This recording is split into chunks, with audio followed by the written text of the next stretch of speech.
जब उत्तर प्रदेश के गौरव की चर्चा करनी हो, अध्यात्म की बातें करनी हो, कवियों का सम्मेलन की बातें करनी हो या साहित्य और विज्ञान के संगम की बात करनी हो, तो उसमें सबसे पहले नंबर 1 पे चर्चा आता है आजमगढ़ जिले का। तो दोस्तों, आज हम आजमगढ़ जिले के बारे में समझेंगे, उसके ऐतिहासिक बैकग्राउंड के बारे में समझेंगे, इसका भौगोलिक विस्तार समझेंगे और यहाँ से आपका प्रश्न आपका 1 या 2 नंबर से जरूर फंस सकता है। तो आप इस पूरी वीडियो को लास्ट तक बने रहें और आज आप अपने आजमगढ़ के दर्शन को समझें।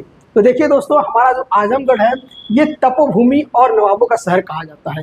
तपोभूमि इसलिए कहा जाता है क्योंकि यहाँ पे दुर्वासा मुनि, चंद्रमा मुनि, ये इन मुनियों का यहाँ पे संगम मिलता है। इन्होंने यहाँ पे अपनी तपस्या की है और अपना योगदान दिया है।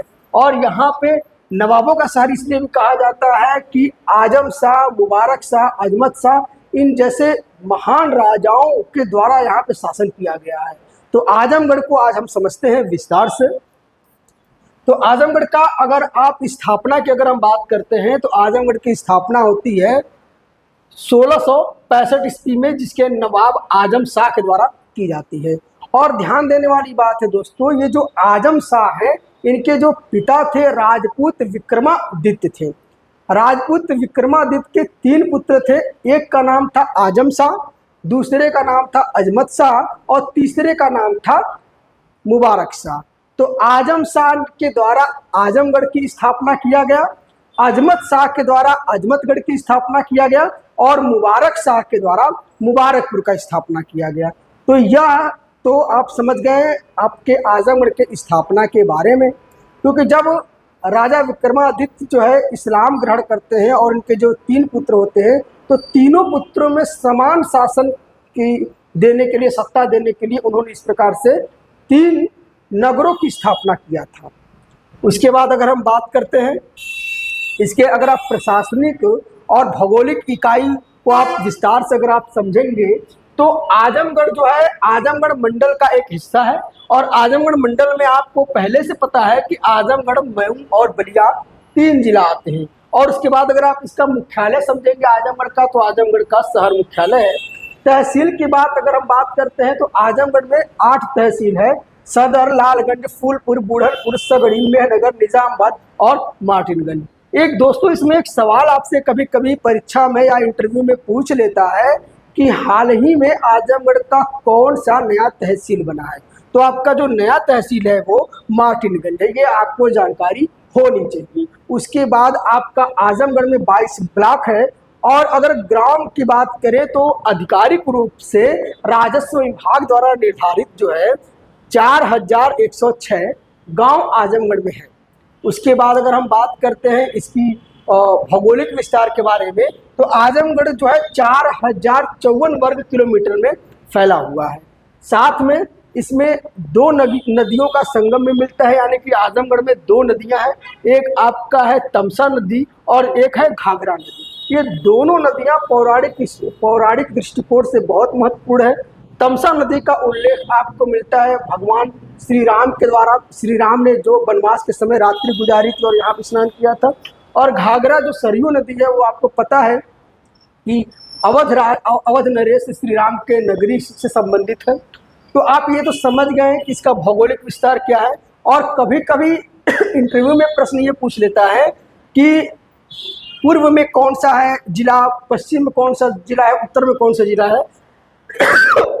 तो अगर आप आजमगढ़ के पूर्व की बात करते हैं तो मऊ है, पश्चिम में आपका अंबेडकर नगर है उत्तर पश्चिम में, और जौनपुर आपका है दक्षिण पश्चिम में, और आपका गाजीपुर आपका है आपका दक्षिण पूर्व में। तो ये आप जो है भौगोलिक विस्तार आजमगढ़ का समझ लीजिए। इसकी आप एक मैप आप देख सकते हैं कि किस तरीके से इसका भौगोलिक विस्तार हुआ है। उसके बाद अगर हम बात करते हैं कि जब भी आजमगढ़ की बात होती है तो सबसे पहले जो नाम आता है वो साहित्यकारों का नाम आता है, कवियों का आता है, लेखकों का नाम आता है। तो यहाँ से बहुत से ऐसे महान विभूतियाँ जन्म लिए हैं जिन्होंने आजमगढ़ का नाम ना सिर्फ देश में बल्कि विदेशों में ही परचम लहराया है। तो हम ये देखेंगे, पहला इसमें नाम है राहुल सांस्कृत्यायन का। इनको महापंडित और घुमक्कड़ लेखक भी कहते हैं। ये महान लेखक थे। इनके नाम से हमारे भारत में तमाम सांस्कृतिक कार्यस्थल बनाए गए, इंस्टीट्यूट खोले गए हैं। उसके बाद एक है कैफी आजमी, जिनके नाम से आज भी आजमगढ़ से दिल्ली के लिए कैफियात नाम की ट्रेन चलती है। उसके बाद है आपके अयोध्या सिंह उपाध्याय, जिनके नाम से हरिऔध कला केंद्र खुला है। तो ये तो महान विभूति हैं आजमगढ़ के, जिन्हें हमें फक्र के साथ सम्मान करना चाहिए। उसके बाद अगर हम बात करते हैं कि अगर आप पौराणिक स्थल से बात करें, आध्यात्मिक स्थल से बात करें, तो दुर्वासा ऋषि मुनि जो है, इनका जो आश्रम है मंजूषा नदी और तमसा नदी के संगम पे। उसके बाद आपका दत्तात्रेय आश्रम है जो निजामाबाद में है, जो आजमगढ़ के ही क्षेत्र निजामाबाद में है। उसके बाद एक चंद्रमा मुनि ऋषि आश्रम है। उसके बाद अगर आप एक तरीके से यहाँ के उद्योग की बात करेंगे तो आजमगढ़ जो है फेमस है ब्लैक पॉटरी के लिए, यानी कि काली मिट्टी के बर्तन के लिए। और दोस्तों एक चीज़ आप ध्यान से समझिए कि ब्लैक पॉटरी ही उत्तर प्रदेश का वन डिस्ट्रिक्ट वन प्रोडक्ट है। तो कभी कभी आपसे इंटरव्यू में या क्वेश्चन में ये प्रश्न पूछ लेता है कि आजमगढ़ का वन डिस्ट्रिक्ट वन प्रोडक्ट कौन सा उत्पाद है, तो वो है हमारा है ब्लैक पॉटरी, जो जिसका संबंध कहाँ से है, आजमगढ़ के निजामाबाद से है। उसके बाद अगर हम बात करते हैं कि अगर यहाँ पे प्रमुख जो धार्मिक स्थल है, दर्शनीय स्थल है, तो एक तो आपका भंवरनाथ है, पन्ना देवी है, चंद्रमा ऋषि मुनि आश्रम है। तो ये आजमगढ़ का हमने बात कर लिया। साथ में अगर आप इसमें हमारे आज़ादी के स्वतंत्रता आंदोलन की अगर हम बात करें तो 1857 के लड़ाई में युद्ध में हमारा आजमगढ़ जो है बढ़ चढ़ के हिस्सा लिया था। यहाँ से कुंवर सिंह जैसे महान सेनानियों ने लड़ाई लड़ा था। और आपको अगर आप आजमगढ़ शहर से होंगे तो आपको पता होगा कि जो शहीद स्मारक आजमगढ़ में बना है वो कुंवर सिंह के नाम से ही बना है। वो इसलिए बना है कि उसी क्षेत्र पे वहीं पे कुंवर सिंह द्वारा ब्रिटिशरों से प्रत्यक्ष लड़ाई लड़ी गई थी। तो यह भूमिका हमारे आजमगढ़ का इतिहास में है।